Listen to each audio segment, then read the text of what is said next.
ఆంధ్రప్రదేశ్లో 10వ తరగతి పబ్లిక్ పరీక్షలకు సర్వం సిద్ధమైంది. నేటి నుంచి ఏప్రిల్ 1వ తేదీ వరకు ఈ పరీక్షలు జరగనున్నాయి.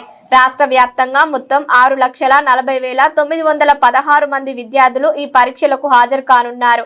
వీరి కోసం 3,415 పరీక్షా కేంద్రాలను విద్యాశాఖ ఏర్పాటు చేసింది. పరీక్షలు ఉదయం 9:30 ప్రారంభమై మధ్యాహ్నం 12:45 ముగుస్తాయి. మొత్తం విద్యార్థుల్లో 6,22,074 మంది రెగ్యులర్, 18,842 మంది ప్రైవేటు అభ్యర్థులు ఉన్నారు. వీరిలో 3,28,652 మంది బాలురు, 3,12,264 మంది బాలికలు ఉన్నారు. పరీక్షల నిర్వహణకు ఎలాంటి ఆటంకాలు కలగకుండా పకడ్బందీ చర్యలు చేపట్టారు. ఇందుకోసం 38,958 మంది ఇన్విజిలేటర్లను నియమించారు. మాల్ ప్రాక్టీస్ ను అరికట్టేందుకు రాష్ట్ర వ్యాప్తంగా 156 ఫ్లయింగ్ స్క్వాడ్లను రంగంలోకి దించారు. వీటితో పాటు 210 కేంద్రాలను సమస్యాత్మకమైనవిగా గుర్తించి అక్కడ ప్రత్యేక నిఘా ఏర్పాటు చేశారు.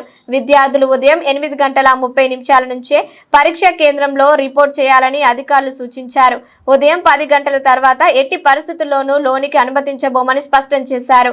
పరీక్షా హాల్లోకి ఫోన్లు, స్మార్ట్ వాచ్లు, క్యాలిక్యులేటర్ల వంటి ఎలక్ట్రానిక్ పరికరాలను అనుమతించమని విద్యాశాఖ పేర్కొంది.